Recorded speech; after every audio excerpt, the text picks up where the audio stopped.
Hey, what's up guys? Welcome back to another training vlog. Now it's been quite a while. TBH, to be honest.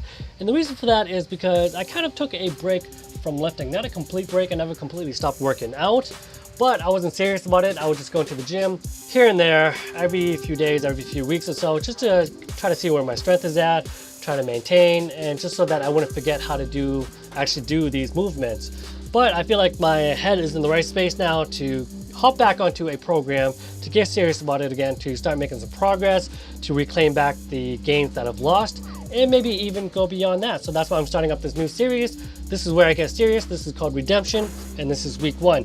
And we're starting off on the upper heavy day. It's now a upper lower body split, only 4 days a week, just to save some time and have more time outside of the gym. And speaking of saving time, I really like this rig because I can superset pull-ups with some dips, and I'm doing pull-ups with a weight right here. Bloop, just dropped it like a dookie. It's a little sandbag that I can just pinch between my legs, and I just save time because I don't have to set up a belt and get weights and everything and attach it to myself. The workout is designed to be efficient, but also to save time.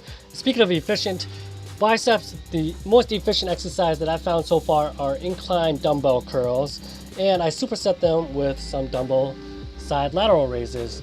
And I don't know why people do this, but you know, you can do these not with your face pressed against the mirror. Like, you can step back so that you're not hogging the freaking rack so nobody else can get to the weights.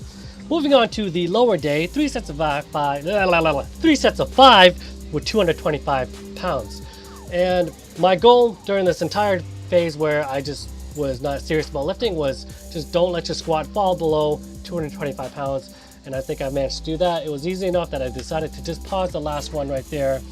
And with conventional deadlifts, that's a relatively new movement for me. I've always done sumo deadlifts, even since the very beginning. So this is a relatively new movement, and it feels slow when I'm doing it, but actually when I compare the footage between the two, it actually looks to be about the same speed. And conventional deadlifts, I do that one first, and then sumo deadlifts, I do that second. So I only do 2 sets of deadlifts. So similar to starting strength where you do only 1 set, but I never found that to be good enough for me. So there you got 2 sets.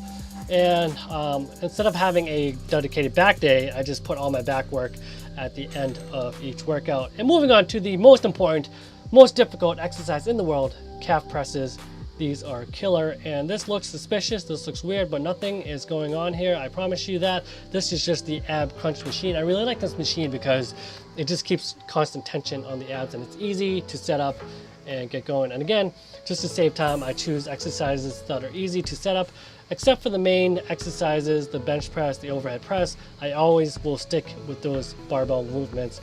And on the light days here, so this is the second half of the week, so I'm doing higher reps, lighter weight, really light weights, and it's easier. My philosophy, it's easier to add weight, but it's really frustrating to burn out quickly and then have to readjust and take off weight. It's easy to add weight, but it's really annoying to take off weight.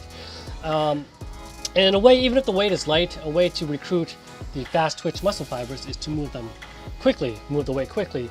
But overhead press, I've always sucked at this exercise, and when I try to move it quick, I just flip-flop around, wiggity wobbly all over the place, and it just doesn't look good. So that's something I definitely got to work on. And I keep the exercise selection pretty basic for the most part. So it's always some sort of pressing, horizontal pressing, always the bench press, some sort of vertical pressing, overhead press, and then some sort of vertical pull on upper day, either pull-ups or chin-ups. So here I'm just doing some chin-ups without any weight.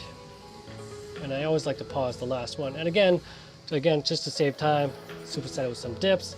3 sets of 8, and I'm not using any weights on dips. Again, I can always add weight later, but it's really annoying to have to take off weight. And yeah, ooh, I see a little horseshoe there. So maybe I didn't lose it all.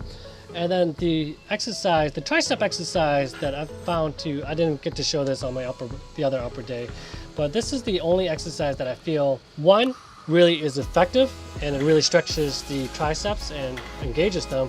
And also 2, it doesn't hurt my elbows, unlike skull crushes. Let me know what tricep isolation exercises you guys like. What's your favorite exercise? But anyways, that's it for this video. Thanks for watching. I really appreciate it. I'll talk to you later. But until next time, don't forget to put your goddamn weights away.